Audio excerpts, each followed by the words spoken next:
हाँ जी बच्चा लोग, तो कैसे हो सब। तो क्वेश्चन नंबर थर्ड है हमारे पास। Diagonal AC of a parallelogram ABCD bisects angle A. तो बच्चों बाइसेक्ट का मतलब हमने कल भी पढ़ा था। Bisect means two equal parts में डिवाइड करना। तो गिवन क्या है हमारे पास। गिवन गिवन इज कि एंगल ए बाइसेक्ट हो रहे हैं, मतलब एंगल ए को टू इक्वल पार्ट में डिवाइड करने। Angle one is equal to angle two. तो हमें गिवन है कि एंगल वन और एंगल टू इक्वल है, राइट। नेक्स्ट, और एबीसीडी एक पैरेललोग्राम है। जब भी पैरेललोग्राम की बात आएगी तो opposite side equal, opposite angle equal, right. आ जाओ बच्चा। तो हमें क्या प्रूव करना है कि एंगल सी को बाइसेक्ट करती है। तो टू प्रूव, बच्चा ध्यान से सुनना, एंगल सी बाइसेक्ट हो रहे हैं। बाइसेक्ट का मतलब टू इक्वल पार्ट्स में डिवाइड हो रहे हैं। तो इसका मतलब मुझे ये प्रूव करना है बच्चे कि एंगल 3 और एंगल 4 इक्वल है। तो फर्स्ट हमें ये प्रूव करना है angle 3 is equal to angle 4, right. Second, ABCD is a rhombus. ABCD is a rhombus. इसकी बात करते हैं अभी। फर्स्ट पार्ट पे चलते हैं पहले। प्रूव, आ जाओ। तो क्या करेंगे, सबसे पहले हम ये दो ट्रायंगल लेंगे और इनको कॉन्ग्रुएंट कर देंगे। तो एंगल 3 अपने आप एंगल 4 के इक्वल हो जाएगा बाई CPCT। तो in triangle ABC and ADC, in triangle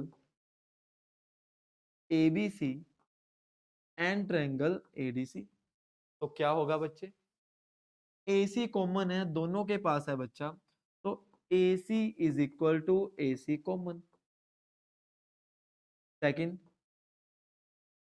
angle 1 is equal to angle 2। क्यों सर, अरे सर गिवन है।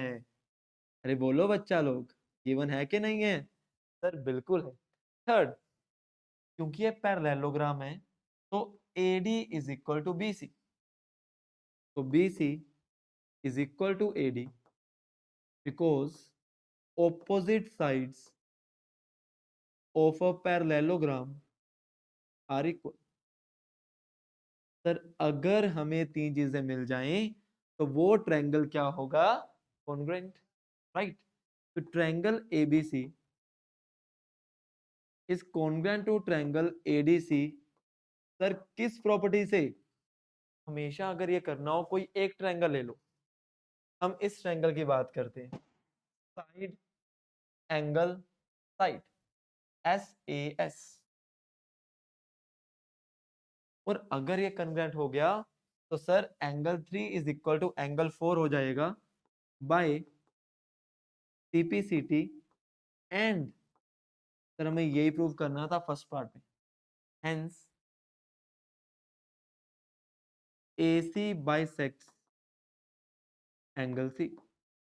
सर फर्स्ट पार्ट तो हो गया, अब बात करो सेकंड पार्ट की जो मेन है।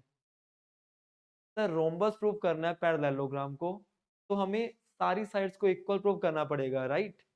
और ऑपोजिट साइड्स तो सर पहले इक्वल है। तो अगर सर आप ये प्रूव कर दो कि AB is equal to BC है, क्वेश्चन खत्म, राइट। तो जब भी तुम्हें पैरेललोग्राम को रोम्बस प्रूव करने हैं तो तुम्हें एडजेसेंट साइड्स को इक्वल प्रूव करना है। तो आओ करें, देखो कैसे बच्चा। Second part. अच्छा बच्चों लोग ध्यान से सुनना, क्या एंगल 1 एंगल 4 के इक्वल होगा, बोलो क्यों। सर शू शू शू, सर Z बन रहा है तो एंगल 1 एंगल 4 के इक्वल होगा because these are alternate interior angles, right. और सर एंगल 4 एंगल 3 के इक्वल तो पहले ही है, तो एंगल 4 की जगह एंगल 3 लिख सकते हो।